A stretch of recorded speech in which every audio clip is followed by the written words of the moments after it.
Hello student, good morning.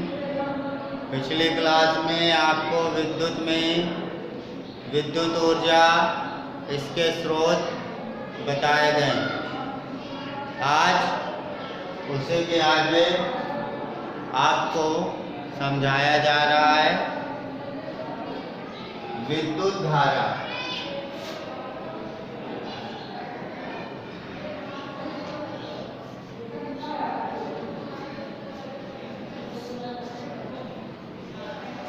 विद्युत धारा, विद्युत धारा क्या? विद्युत इलेक्ट्रिसिटी धारा जो करंट बहता है, ठीक है। तो विद्युत करंट, इलेक्ट्रिसिटी करंट किसी चालक में विद्युत के आवेश के प्रवाह की दर को, किसी चालक में विद्युत के आवेश के प्रवाह की दर को विद्युत धारा कहते हैं। विद्युत धारा क्या है? किसी चालक में जो विद्युत धारा का आवेश बहता है, प्रवाह होता है, उसे विद्युत धारा कहा जाता है। विद्युत धारा बराबर होती है आवेश के प्रवाह की दर।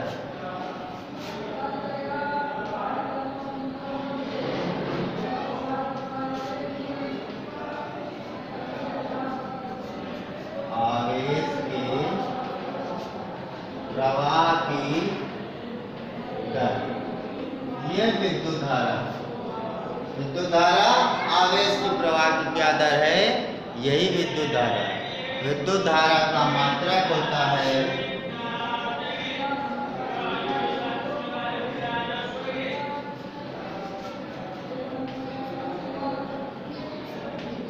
एम्पियर।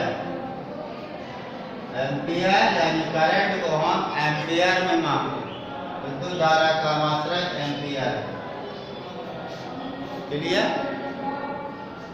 किसी चालक में विद्युत के आवेश की प्रवाह को दर को विद्युत धारा कहते हैं और इसका मात्रक एम्पियर होता है।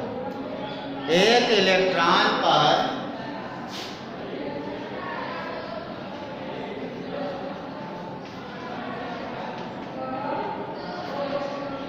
एक इलेक्ट्रॉन पर 1.6 गुणे 10 की पावर -13 -19 कूलाम। एक इलेक्ट्रॉन पर अगर आपसे पूछे कि कितना आवेश होता है, तो एक इलेक्ट्रॉन पर 1.6 गुणे 10 की पावर 19 कूलाम के बराबर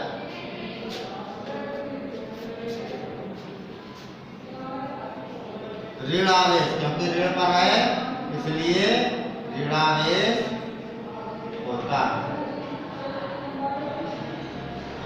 प्रश्न पूछे एक इलेक्ट्रॉन पर कितना आवेश होता है, तो एक इलेक्ट्रॉन पर 1.6 गुणे 10 की पावर 19 के बराबर कूलाम के बराबर ऋण आवेश होता है। क्लियर? अब आता है चालक के प्रतिरोध।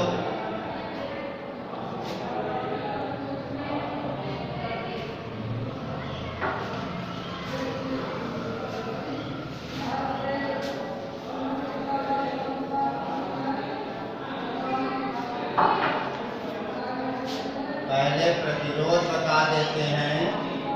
प्रतिरोध क्या है? तो धारा में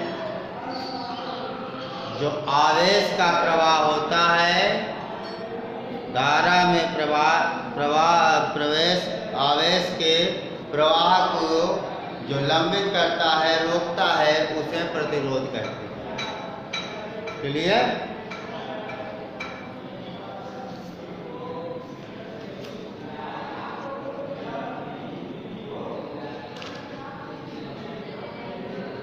विद्युत प्रतिरोध किसी चालक का वह गुण होता है जिसके कारण विद्युत धारा के प्रवाह का विरोध किया जाता है। जो विद्युत धारा के प्रवाह का विरोध करता है उसे प्रतिरोध कहते हैं। और चालक के प्रतिरोध को निर्भरता किन किन बातों पर निर्भर करती है, इस पर आते हैं कि चालक के प्रतिरोध को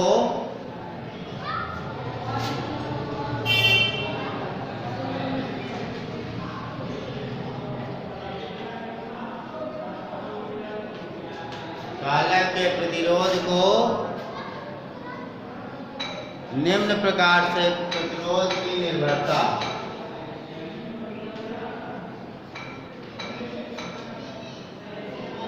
निम्न पर निर्भर करती है।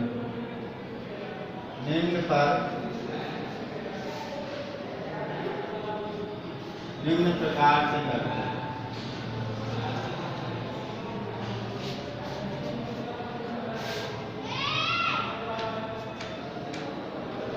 नंबर 1 है चालक के तार की लंबाई पर।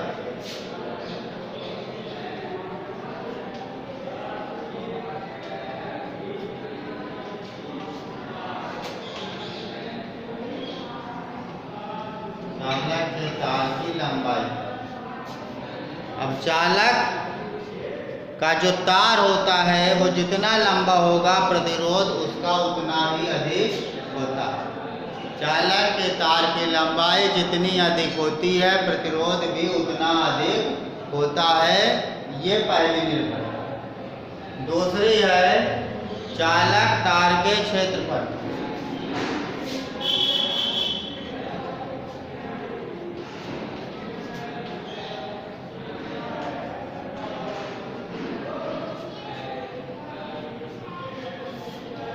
चालक तार के क्षेत्रफल पर। पतले तार का प्रतिरोध मोटे तार से अधिक होता है। पतले तार में प्रतिरोध क्षमता क्या होती है? अधिक होती है मोटे तार की अपेक्षा। तीसरा है चालक तार के पदार्थ पर।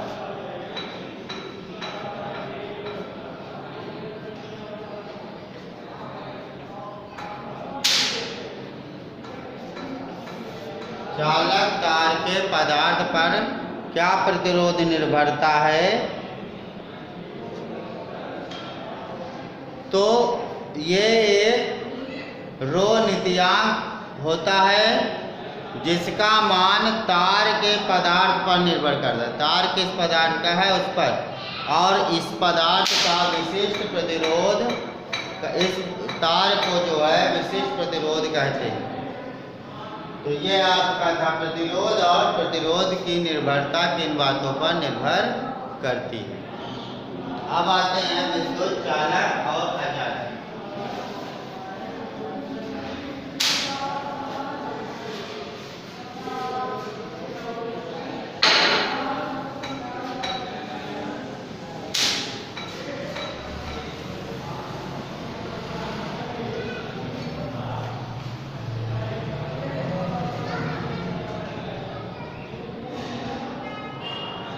अचालक, चालक का मतलब होता है सुचालक और कुचालक। अब चालक या सुचालक क्या होता है कि जिन पदार्थों में विद्युत आवेश का प्रवाह सरलता से हो जाता है, यानी जिसके अंदर से धारा प्रवाह आसानी से गुजर जाती है, उसे विद्युत का चालक कहते हैं या उसे विद्युत चालक कहते हैं। अब जैसे वो कौन कौन से हैं? तो पृथ्वी है, क्षार, अम्ल और सभी धातुएं। सभी धातुओं में विद्युत प्रवाह आसानी से हो जाता है, चाहे अल्युमिनियम हो, तांबा हो। पृथ्वी पर भी विद्युत प्रवाह होता है। अचालक या कुचालक किसे कहते हैं कि जिन पदार्थों में विद्युत आवेश का प्रवाह नहीं होता है, यानी वे पदार्थ जिनमें विद्युत का प्रवाह नहीं होता या विद्युत उसके अंदर से नहीं गुजर पाती है, उसे विद्युत अचालक या रोधक या कुचालक कहते हैं। जैसे रबड़, प्लास्टिक, सूखी लकड़ी और कागज में विद्युत का प्रवाह बिल्कुल भी नहीं होता है। इसीलिए बिजली मैकेनिक घर में काम करने पर या रोड पर खंभे पर काम करने पर अपने साथ रबड़ के दस्ताने पहने रहते हैं। पेचकस की हैंडल पर या प्लास की हैंडल पर प्लास्टिक का आवरण चढ़ा रहता है, जिसके कारण करंट प्रवाहित नहीं हो पाता है। क्लियर? Okay class.